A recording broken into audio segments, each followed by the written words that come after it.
আসসালামু আলাইকুম বন্ধুরা, আপনারা দেখছেন গহনা সিরিয়ালের ৩০৫ নম্বর এপিসোড। ভিডিওটি শুরু করার আগে একটা লাইক দিন এবং চ্যানেলটি সাবস্ক্রাইব করুন। চলুন শুরু করা যাক।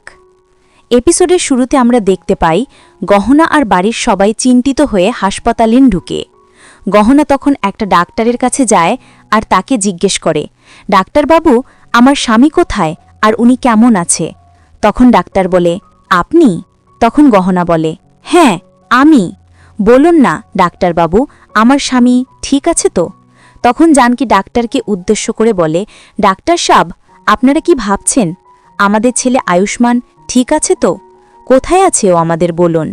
তখন ডাক্তার ভয়ে পেয়ে সেখান থেকে চলে যায়। তা দেখে বাড়ির সবাই অবাক হয়ে তাকিয়ে থাকে আর ডাক্তারকে পেছন থেকে ডাকতে থাকে। তখন গহনা বলতে থাকে, ফুপু, আমার মনে হয় নিজেরাই ডাক্তারবাবুকে খুঁজতে হবে। তখন আয়ুষ্মানের চাচি গহনাকে উদ্দেশ্য করে বলে, আজ যদি আয়ুষ্মানের কিছু হয় তার জন্য শুধু তুই দায়ী হবি, আর এই অবস্থার জন্য একমাত্র দায়ী। তখন জানকী চাচিকে থামিয়ে দেয়। তখন গহনা বলে, এইসব কি বলছেন চাচি আপনি? আমাদেরকে যে করেই হোক ডাক্তারবাবুকে খুঁজে বের করতে হবে। অন্যদিকে আমরা দেখতে পাই আয়ুষ্মানের কেবিনে কাজরির ভাবি আর দাদি মিলে কাজরিকে উদ্দেশ্য করে বলছে, আমাদের কাজরি তো অনেক বুদ্ধিমতী বেরোনো, বড়লোক শ্বশুরবাড়ি আর স্বামীও নিজেই খুঁজে বের করেছে। এখন কাজরির দাদি বলে, আগে এসব কথা বাদ দাও, এখন বিয়ের তোড়জোড় শুরু করো। এই বলে সব আয়োজন করতে থাকে। অন্যদিকে আমরা দেখতে পাই গহনা দূরে রিসিপশনে যায় আর রিসিপশনের মহিলাকে জিজ্ঞেস করে যে আয়ুষ্মানের কেবিন কোথায়। তখন রিসিপশনের মহিলাটা আয়ুষ্মানের কেবিন দেখিয়ে দেয়। তখন গহনা তাড়াহুড়া করে সেদিকে চলে যায়। গহনা তখন কেবিনে গিয়ে দেখতে পায় আয়ুষ্মানের সামনে কাজরি দাঁড়িয়ে আছে। তখন গহনা কাজরিকে উদ্দেশ্য করে বলে, অজুরি, তুমি এখানে? তখন সবাই দৌড়ে আয়ুষ্মানের কাছে যায়। অন্যদিকে আমরা দেখতে পাই কাজরি ফ্ল্যাশব্যাকের কথা চিন্তা করছে যে কিভাবে জানতে পেরে গিয়েছিল যে গহনারা কেবিনে আসছে। তখন আমরা অতীতে দেখতে পাই একজন নার্স এসে সবাইকে বলছে যে গহনারা কেবিনে আসছে, আর তখনই কাজরি সবাইকে উদ্দেশ্য করে বলে, আগে এসব বিয়ের আয়োজন এখান থেকে সরাও, না হলে ওরা বুঝতে পেরে যাবে। তখন সবাই তাড়াহুড়া করপ সবকিছু লুকিয়ে নিজেরাও লুকিয়ে যায়।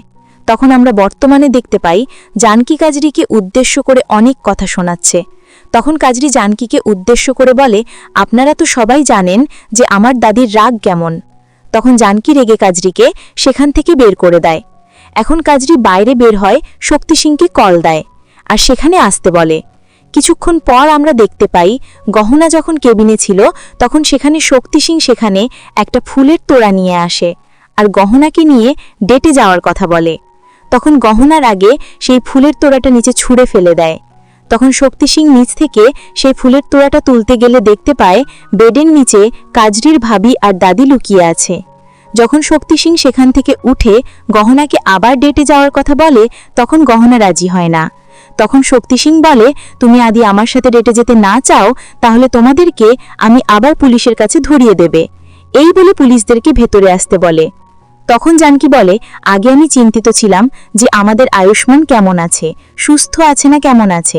এখন আমরা জানতে পেরে গেছি আমাদের ছেলে ভালো আছে আর সুস্থ আছে, তাই আমরা 1 ঘন্টার ভেতর জামিন করে বেরিয়ে আসতে পারবো। এই বলে জানকী সবাইকে নিয়ে সেখান থেকে চলে যায়। তখন গহনা আর শক্তি সিং কেবিনে থাকে। তখন শক্তি সিং গহনাকে উদ্দেশ্য করে বলে, এখনো তুমি কি তোমার স্বামীর কথা বলবে? তখন গহনা বলে, এই শক্তি সিং, তুমি আমাদেরকে জেলে পাঠাও আর যাই করো, এখন আমি জেনে গেছি আমার ডাক্তারবাবু সুস্থ আছে, তাই তুমি আমাদের কিছুই করতে পারবে না। তখন শক্তি সিং হাতে একটা বিষাক্ত সিরিঞ্জ নিয়ে আয়ুষ্মানের হাতে লাগানো স্যালাইনের কাছে যায় আর বলতে থাকে, তোমাদের কিছু না করতে পারি কিন্তু আয়ুষ্মানের তো কিছু করতে পারবো। তখন গহনা ভয় পেয়ে বলি, তুমি ডাক্তারবাবুর কিছু করবে না, তুমি যা বলবে আমি তাই শুনবো। তখন শক্তি সিং হেসে গহনাকে নিয়ে সেখান থেকে চলে যায়। তখন আমরা দেখতে পাই শক্তি সিং গহনাকে নিয়ে একটা হোটেলে যায় আর গহনাকে খাওয়ানোর চেষ্টা করে। তখন গহনা রেগে গিয়ে শক্তি সিংয়ের হাত থেকে খাবার ছুঁড়ে ফেলে দেয়। অন্যদিকে আমরা দেখতে পাই আয়ুষ্মানের পরিবারের সবাই হাসপাতালে আয়ুষ্মানের কেবিনে আবার এসেছে আর আয়ুষ্মানকে দেখে তখন সবাই কেবিন থেকে বেরিয়ে যায়। আরেকদিকে আমরা দেখতে পাই কাজরি একটা নার্সকে টাকা দিয়ে ঘুষ খাইয়ে নার্সের ছদ্মবেশ ধরে আয়ুষ্মানের কেবিনে আসে, আর আসার আগে আয়ুষ্মানের পরিবারের সবার খাবারে ঘুমের ওষুধ মিশিয়ে দিয়ে আসে। অন্যদিকে গহনা বারবার মোবাইল চেক করছে দেখে শক্তি সিং গহনাকে বলতে থাকে, আমি সামনে থাকতে তুমি মোবাইলে কি দেখছো? তখন আমরা আগামী পর্বে দেখতে পাই কাজরি তার পরিবারের সবাইকে উদ্দেশ্য করে বলছে, আমি যে করে হোক আয়ুষ্মানকে নিজের করে ছাড়ব। আর অন্যদিকে আমরা দেখতে পাই শক্তি সিং পরিবারের সবার মাথায় বন্দুক ত্যাগ করে গহনাকে উদ্দেশ্য করে বলছে, এই গহন, আমি এখনই দেখব তুমি তোমার ডাক্তারবাবুকে বাঁচাও না তোমার পরিবারকে বাঁচাও। আর অন্যদিকে আমরা দেখতে পাই আয়ুষ্মানের জাইন ফিরে এসেছে। এখানে আজকের পর্ব সমাপ্ত হয়। দেখা হচ্ছে আগামী কোনো নতুন পর্বে। ততক্ষণ পর্যন্ত এই চ্যানেলটিকে সাবস্ক্রাইব করে আমাদের পাশে থাকুন।